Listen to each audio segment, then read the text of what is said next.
Good evening, Madam Chairman. It's Tom Getson again from Summit. We've been studying very diligently the executive budget this last week. Mr. Rob Rubino, my peer, was also with us, and Mr. Marabella suggested that we dig more deeply into this document.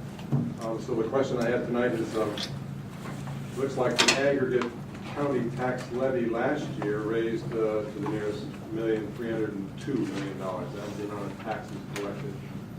A 2% hard cap on that number would allow them this year's tax revenues to be $308 million. That's a $6 million increase. Instead, Mr. Vela, I believe, has proposed here a $19 million increase in taxes that he's trying to collect. That's a lot of excessive amount that we're really having a problem with.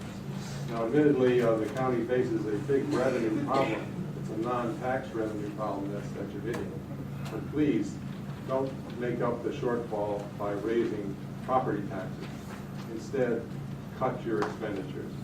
Cut your expenditures. That's really the point we're trying to make. And by my recollection, it looks like you need to, during your budget workshop next month, I think you're going to have a special one.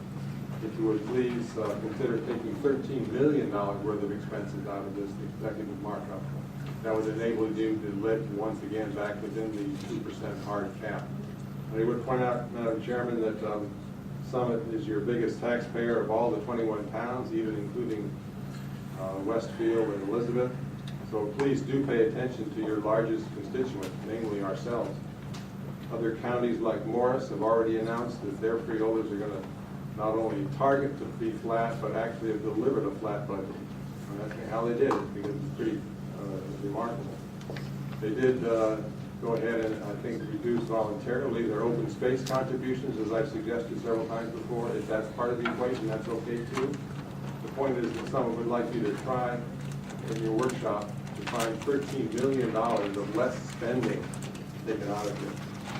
Every single town in the county, to my knowledge, is already voluntarily living within their hard cap, their 2% cap. In fact, I think many towns like Summit are coming in flat. So why don't our freeholders stop using the 9 categorical waivers that you do use to legitimately dodge cap? Instead, go the other direction. Join your constituents. Live within the cap, please. Thank you. Thank you.